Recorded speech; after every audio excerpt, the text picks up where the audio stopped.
let's turn now to Fox 12 Chief Meteorologist Mark Nelson. Definitely tougher to the north of us, up in Washington, Seattle. Colder up there. They turned colder earlier than us yesterday, and you saw that. The Seahawks game just totally frozen. Yep.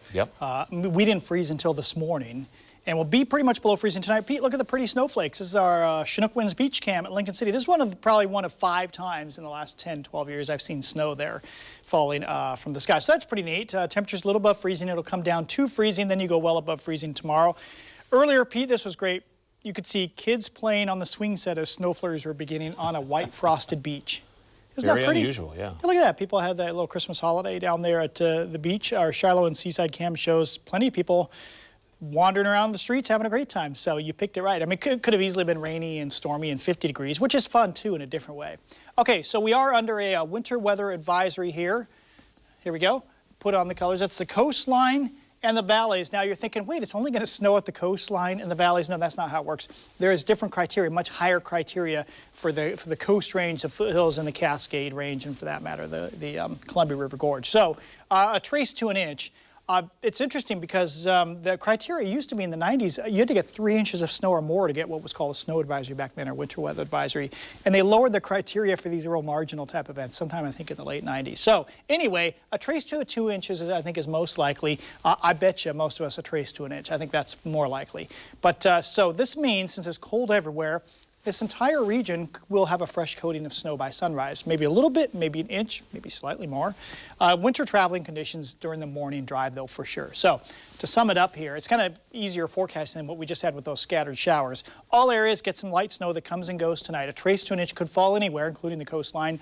And near freezing, upper 20s to right around 30. Some areas will actually rise maybe closer to 30 if you're in the mid-20s right now.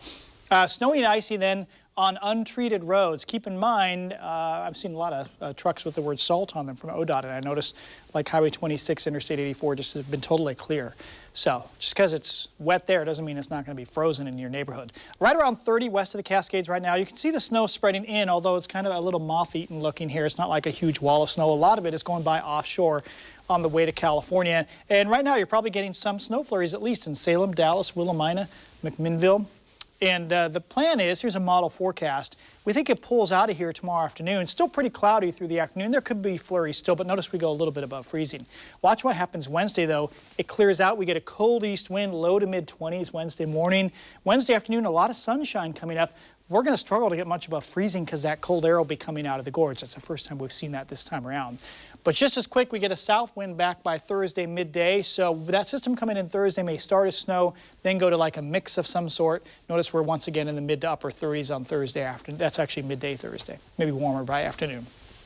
Point is, we got 2 more chances for snow, and one is beginning very soon. So flurries and thawing by noon tomorrow, drying out in the afternoon, dry evening commute, and then back to freezing tomorrow night. Not much of any wind tomorrow from any direction, very quiet, but a lot of gusty east wind on Wednesday. That keeps us chilly, 34 at best.